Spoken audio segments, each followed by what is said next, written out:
So when I was 10, I had this friend that we all looked up to a lot. But whenever we were around each other, we did the dumbest shit and always got caught. I remember once him trying to dive out my bathroom window because my mom was gonna whoop his ass. I was on the outside, so all I saw was this terrified face as she pulled him in and away from me. I haven't seen him in 20 years. You and he have the same color hair. When I was 15, I was seeing this girl and my father had forbidden me from being with her, so I called her and said, leave your front door unlocked. I'll be there just as soon as my father leaves for his 11 o'clock, 12-hour third shift. As I was making my way across town, a policewoman stopped me to see where I was supposed to be. I gave my girlfriend's address as my own, and I watched as that tough-as-nails officer turned mother figure right in front of my eyes and gave me a ride the rest of the way. My first booty call had a police escort. That's a true fucking story. You and that cop have the same sweet face. That's a compliment, even though it's a cop. Is it a compliment? No? Never mind, sorry. When I was 13, my mom was dying. Waiting to be unplugged like a broken TV set. All the color and pictures that once filled are now gone. She couldn't move. And all I could do was stare at her purple, swollen body through double-pane Loyola ICU glass and nurse noticed my anguish and said, hey kid, let me show you something I bet you don't know. Today, at sunset, your mom's gonna make the entire city of Chicago turn gold. And I followed him to the 6th floor, stairwell 9. We could see the entire skyline. He said, close your eyes. And think of your favorite memory with your mother. As I did, the sun sank behind us in the west, so when I opened my eyes, the city glowed like a jagged golden moon, and I knew my mom made it for me, at least on that day. Walking back to our waiting room that we had made our impromptu home, I noticed the chapel, and I ducked inside. Seeing no one, I began to pray out loud. And I prayed as loud and as hard as a 13-year-old can. That's way harder than any adult can. I tried to tell God all the reasons I should be able to keep my mother. You can't rationalize with God. I begged God to let me keep her.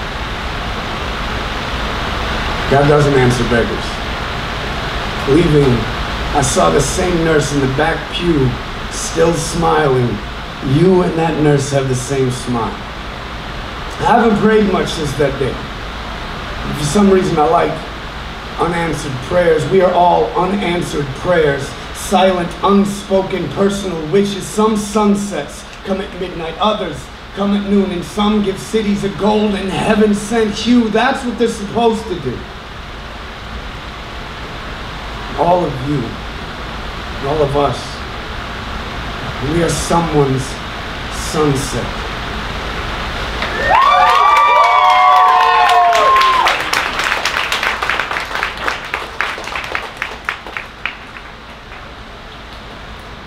Excuse me. Yes, you in the room looking up at me, I have reason to believe that you're amazing. And here's why. Did you know you can glow in the dark? Humans are bioluminescent. No matter what color your skin is, this light that our eyes can't detect lets other predators know where we are. We all look the same to the hunger. Instead, let's talk about love. An avalanche of neurotransmitters moving through you. They speed up your heartbeat, make it hard to eat or sleep. These are the same chemical effects as amphetamines. We are literally addicted to love. In your blood, there will always flow a small dash of gold. You are more precious than you know. And did you know we share half our genetic code with bananas? Or that a few of us can taste the flavor of syllables as we speak them? Some women have an extra color receptor or two and see more shades of red and blue than men will ever know. Loneliness is physically painful.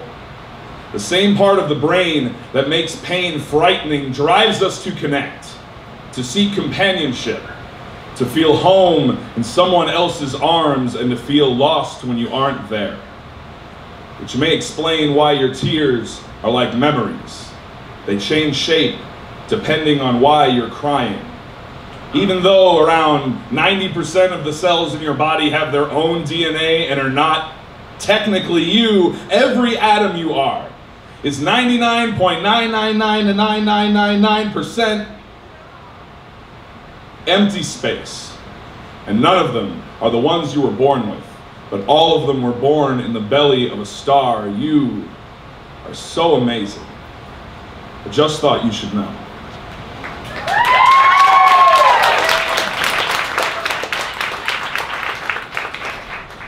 So I'm still editing this one, you can tell, but I think it's done. So, semi-new shit, I guess. Semi-new shit? Totally off topic, but I've been saying recent feces. You're welcome. To those who won't walk over subway grates. I used to be younger. Back then, I died a lot. Now, I fear it less, death, and more conscious of my actions. I don't sniff fairy dust anymore. My Peter Pan past left me more Captain Hook these days. I chase monsters, clocks scare me. I'm told I forget how easy it is to fly. I forgot that being stuck was about being patient, moving slowly, and breathing. That frantic movement only gets you more stuck. I used to be younger. Back then I lived as much as I do now, but I did all of the drugs I could find and tried to kill myself a large family of times. It was difficult to find the time to do both of those things. I managed to find the time to do both of those things and walk more than half of this continent. I wish I could remember more of it, but my memory is a trailer park I know I should stop writing about. This morning I put too much sugar in my coffin. These bones shake. When my phone vibrates, I know it will be one of very few people. When it isn't you, it's a swollen fist. When it's a swollen fist, your eyes soften. Thank you for having soft eyes. Teach me about trees, how and why they grow. Show me where they're trying to get. Show me the way trees move. Tell me the moment you stopped walking over subway grates and why you say you do it because you're afraid of other people's mistakes. I stomp on subway grates and manhole covers and street doors when we walk together, mostly because I like fucking with you. But the real reason I do it is because when I'm alone, I walk around them too. I'm too afraid to be brave without an audience. I guess that's why I pour my blood on strangers and call it entertainment. Everyone wants to see bravery and blood on display. Some are just more violent about it than others. I used to be younger. Back then I died a lot.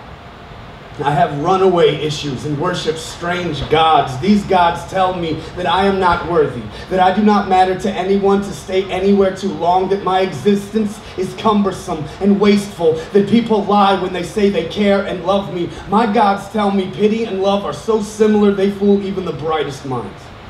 Makes me cry and pray on my knees most mornings just to face the days failed, try, has my irregular heartbeat near explosion when I try to force sleep with fire and remember the days current, failed, try. I used to be younger.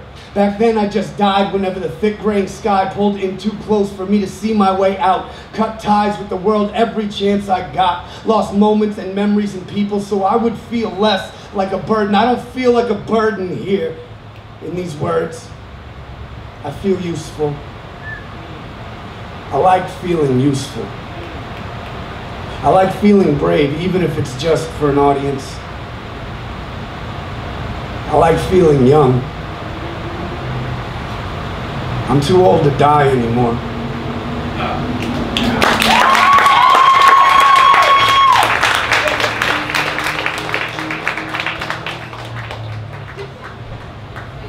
This is a poem about something that happens in poetry now and then.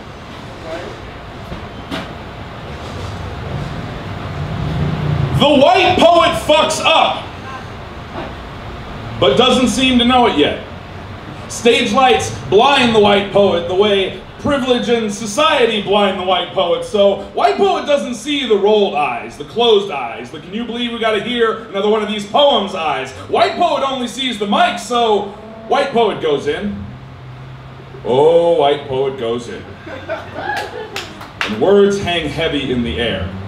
Problematic stalactites ready to impale the one accountable for the ice as the room becomes a vibration of shaking heads. The white poet fucks up, and I imagine wilted cabbage, tomatoes past their prime, a compost heap at white poet's feet after speedballing towards the stage. Patrons ask about the sign outside, a curious new dish, privileged salad served with white truffles and a white wine reduction of white tears. Bacon is an extra $2.75. To no one's surprise, the white poem is alabaster as fuck. White poem says, not all white poems.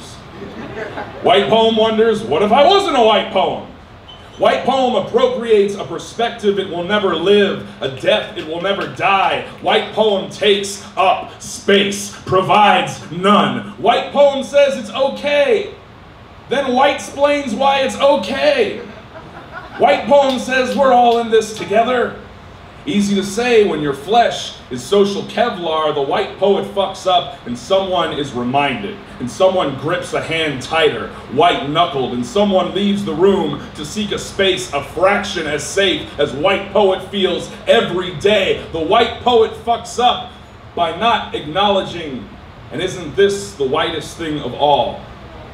I have been the white poet, blissfully ignorant, fucked up and unaware, so I wave to the white poet on stage as if to say we should really have a conversation. White poet doesn't notice. White poet only sees the microphone because there is always a microphone, because the world is just a microphone. When white poet wants to speak.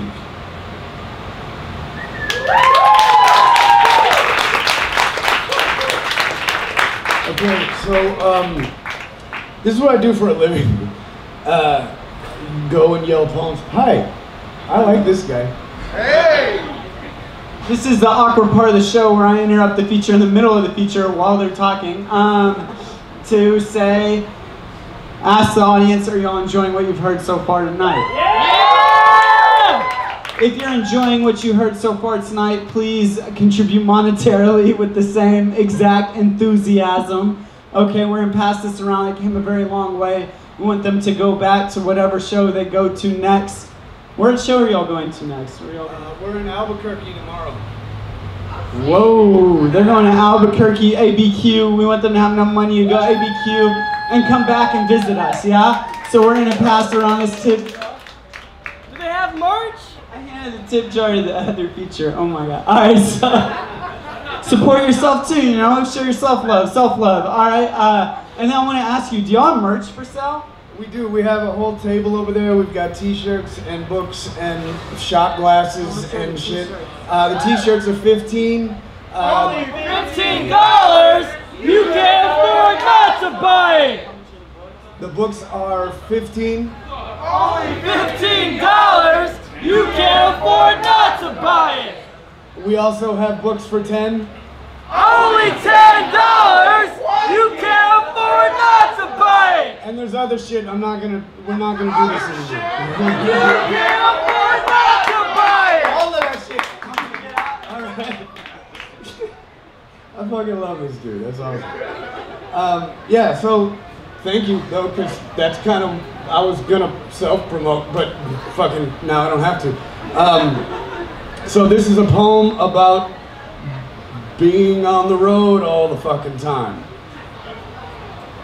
I watched soft faces wander among hard rocks, mothers held hands with daughters, husbands raced sons around trails, couples kissed in full view of us all. I wandered too, I alone, my children in 3 separate states, none of them near the one I stand in, all of them various degrees of hurt, angry or confused by me, by my various degrees of hurt, anger, and confusion, by my various degrees of movement, mostly away. I am confused by my hurt and anger, confused by all this need for movement. I do not know why I love these highways, these people I've yet to meet. I do not know the reason for all these 4 a.m.s. I only think they need me. I do not think that I need them. I need love, like all live things, but love has been too many metaphors for life, light, for my own fragile ego. I'm in search of just one that makes sense, The best analogies ever written are life is, love is, you are, we are, I am. We poets only think we can do better while we smash our faces into little paper walls, hold our feet to the ground like we don't know that we are weightless, we poets. We are too heavy for all these weak measurements. I am a weak measurement of a poet, of what I think a poet is supposed to be. See me metaphor poorly. See me too many, too few, too obscure, too long, too short, too easy analogy. See me poet and poet and poet some more. See me loud and shy. See me wonder why no one likes me. See me know my poems are terrible. See me fucking write them anyway and wonder why no one likes my terrible poems. See me poet and go to jail. See me write poems about going to jail. See me cross country for no reason. See me look for reasons. See me look, see me die, see me suicide, see me poet. See me never talk to family and friends because I'm always gone. See me lose family and friends because they got used to me always being gone. See me poet and poet again. See me cry alone after a show that doesn't go well. See me celebrate too fucking much after a show that does go well. See me scream at nothing when a promoter doesn't pay what they promise and I don't know anyone for 300 miles. See me not mention any names because some of y'all might know who the fuck Mike Gwynn is. See me not afraid to mention any more names and add more names to this fucking list. See me poet and poet again. See me cry alone after the best show of my life. See me have that moment alone. See me alone in those moments. See me touch hearts but only hug bodies. See me want to touch so bad it hurts. See me want to be touched so bad it hurts. See me want to touch hearts so badly it hurts my body. See me want to touch bodies so badly it hurts my heart. See me only get flirted with when I only do memorized poems. See me never know when I'm fucking getting flirted with and hate all of my memorized poems. See me poet and poet again. See me write, fail, read, drink, cuss, fuck, want, wish, lust, shine, smoke, fade, and die. Watch me poet. Yeah!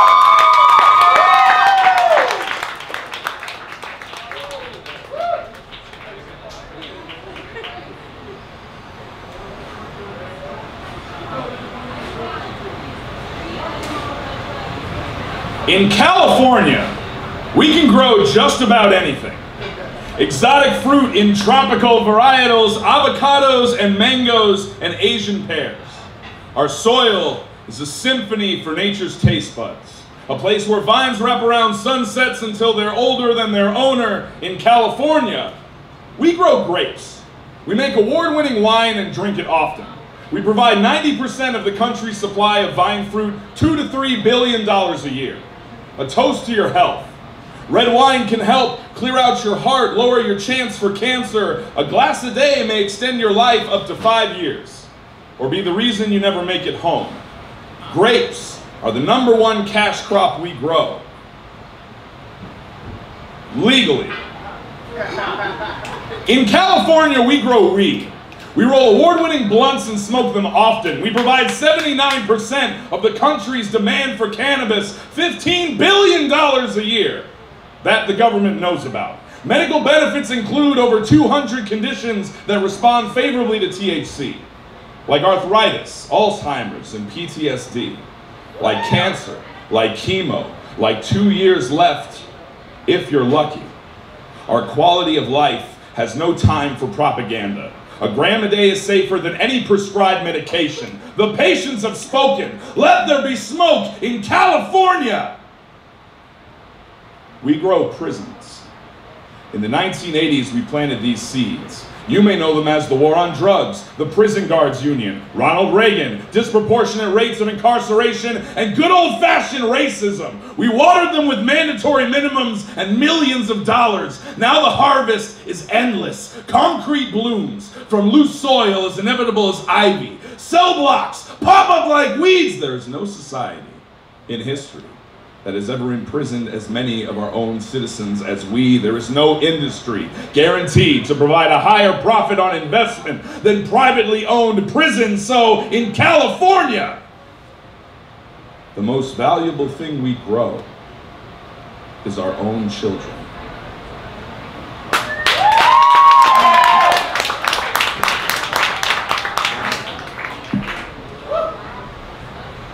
So this poem is called I Want to Fight Tom Cruise, or 10 things I wanted to say out loud, so I wrote them down, wrote numbers next to them, and called them a list poem because that's all list poems fucking are. 1. I want to fight Tom Cruise. That's it. 2. The actions of some should never control opinions. That's how they become generalizations. Generalizations are usually kind of bad. Right? See, that was a general. Alright, so. 3. There is a whole genre of music that consists of white people rapping over country music with drum loops. They have rebel flags on their CDs and logos. None of them seem to be joking. They call it hick hop. Google that shit, it's real. They also call it tractor rap. America is stupid sometimes. 4. Really want to fight Tom Cruise. 5. Gray hair is seen as a badge of honor by some others. The reason hair dye is a billion-dollar industry. I am going bald, but my arm hair is turning white. To quote Jurassic Park, nature finds a way. Although that quote is about females having babies without males, I am a male, an American white male, which means I am hardwired to co-opt things that scare me and apply them to myself, because obviously I am the center of the universe. As an example, hip hop. Further examples, modern jazz, modern blues, all rock and roll. Side note, fuck Led Zeppelin. If you don't know why I say that, you don't know who Robert Johnson is, and maybe you probably should. Further examples, the cowboy culture, America, a host of ideas brought forth by women that were stolen by men that we will never even know about, reproductive rights, power in any form, and now I have stolen the meaning of a quote from a book about females having babies without the need of males and applied it to my own vain need for a product called Just for Men. The patriarchy knows no bounds. 6. I really want to fight Tom Cruise. 7.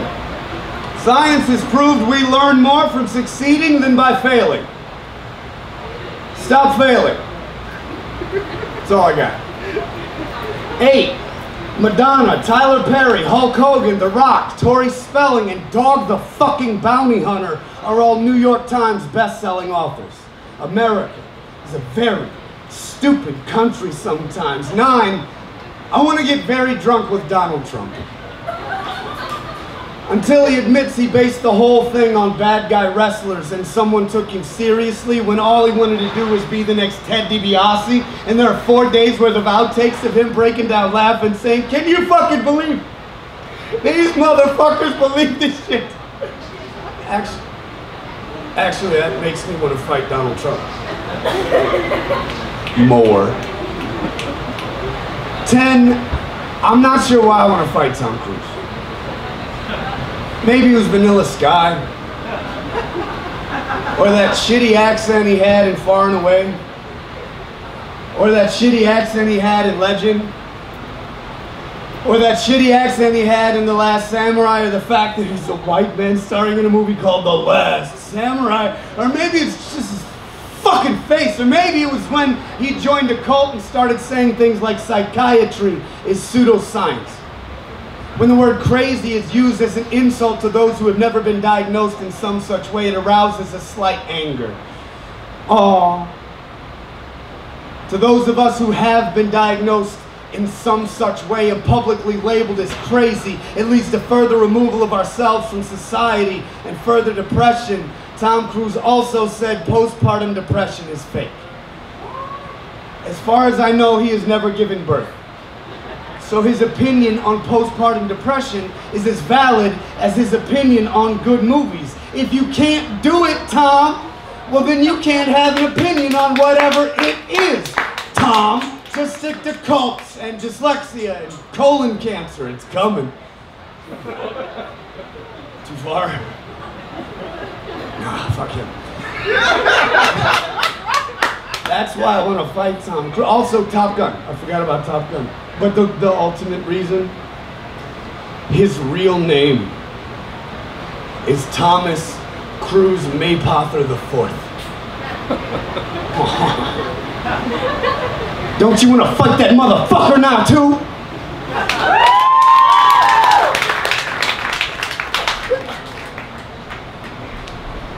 All right, folks. I believe this is our last poem. Thank you very much for having us. This is new shit.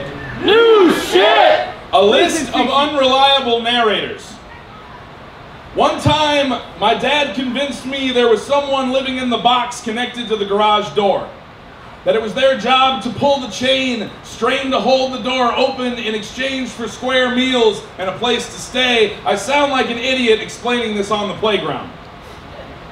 Before the alcohol burns away, holiday is a very strange thing.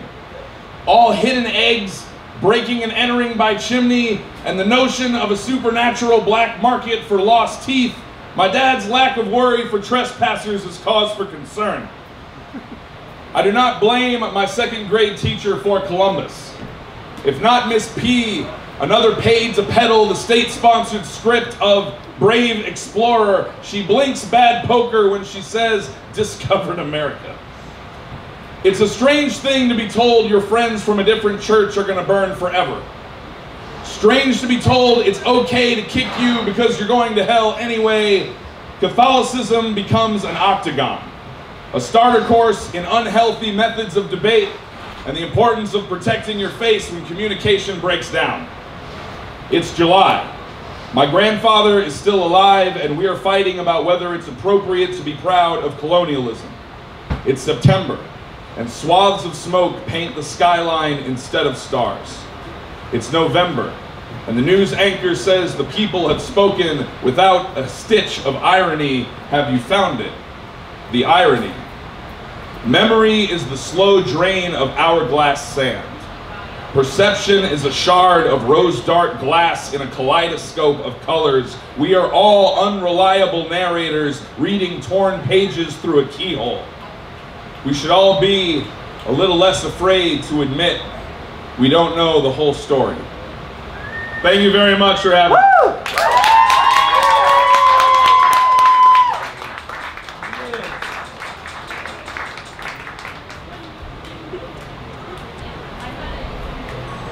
That was the work to be done.